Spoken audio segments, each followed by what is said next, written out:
Welcome back to my Hono ukulele sound samples. My name is Christopher Treach. I built these two ukulele and we'll be demoing them for you and also comparing the Kasha brace system to the fan brace system with these two builds.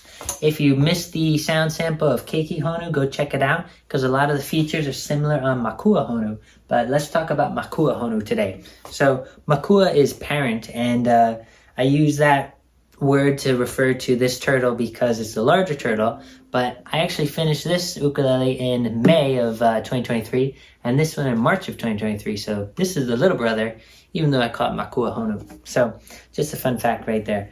The Honu, the turtle in the center here, is 7 pieces of wood, and it's rosewood. These 3 fins here, and the 4th fin would travel all the way up to the head and the heart over here too. Those are all rosewood. These 3 pieces are ebony.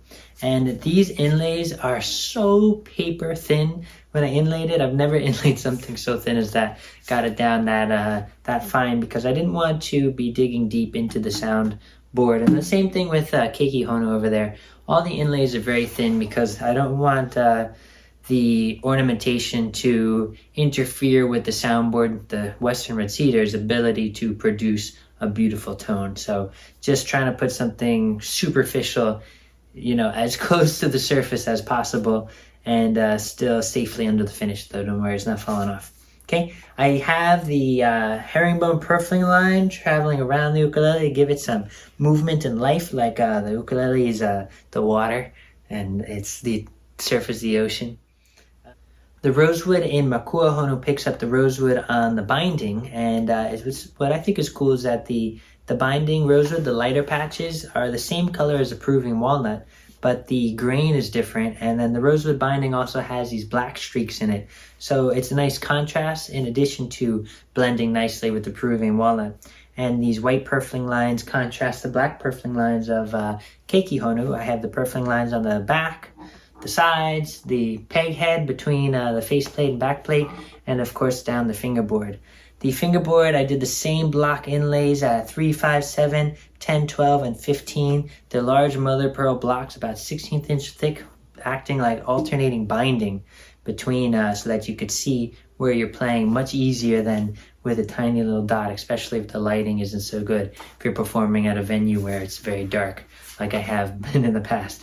I also like how it from the face, I didn't put any other position markers on the face, but you can see the side, just the side of the position markers. The face of them are about 16th inch thick and just gives a little bit of an asymmetrical look to the face of the fingerboard and kind of makes you look twice. I like those small details that make you look twice and be like, wait, is there something over there? Rather than something that's too big and glaring. So the peg head also on this one, you could see where it blends in from the mahogany neck into the back of the peg head.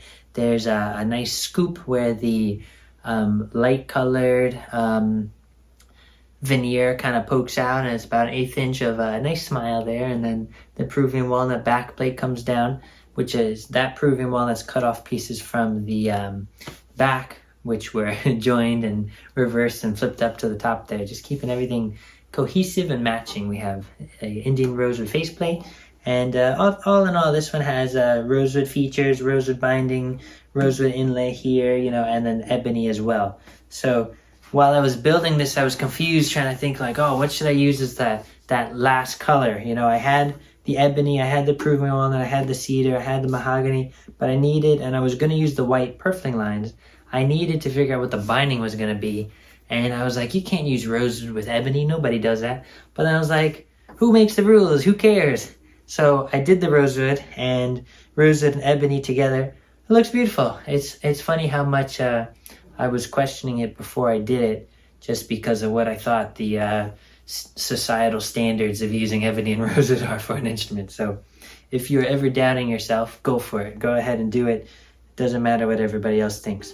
There's 2 more things I want to point out to you on Makua Honu that I think are pretty cool. First off is that on the side sound ports, I bound the hole and I used a black fiber veneer. I don't know if you could see it from where you are. I cut a whole bunch of little pieces of veneer and put them in there. It was a pain in the butt because the sides are bending this way, but the hole, the edge is bending this way and this way. So it was a complex curve bending one way while bending another way. And it was very difficult to cut and fit in there and get assembled like it is. I think I did a good job. The miters in the corners are really, really tight too. But it was a pain in the butt, and I don't really like how it looks, actually. I think it's a little bit too bold. It's a little too much there, and I don't want to be looking at that. I want to be looking more inside, and I think it takes away from that. So what I've done since then is I've almost painted on a layer of black super glue there to seal the edges and give that little contrast color. And I like that much better than leaving it bare like I did on this guy, or binding it like I did on this one. So just a little trial and error there between the two of them. Not a huge difference, but something that's design. And the last thing I want to point out is the pearl on the faceplate. Look at the difference in the pearl between Keiki Honu and Makuha Honu. This one, the pearl is so bold and bright, it's almost like the light's on like all the time. I'm going to kind of wiggle it around a little bit. Whereas this one, there's so much like color variation and lightness and darkness.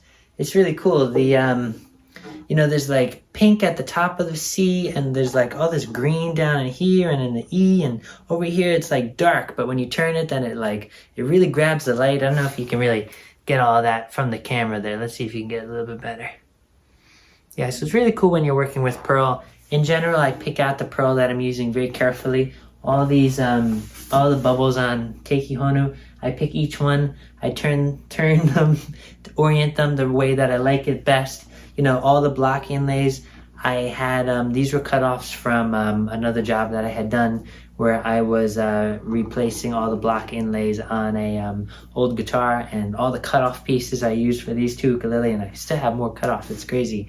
But I pick each piece and I hold it how it's going to be held and how light's going to hit it from when you're playing this way or when you're looking at something, and see how the light's going to pick up and interact with the other pieces of pearl, and choose very carefully. So a lot of work goes into picking the pearl for me, and my dad says that I go a little crazy about it, but I think it works really well, and I'm happy with how it came out. So all the hard work pays off.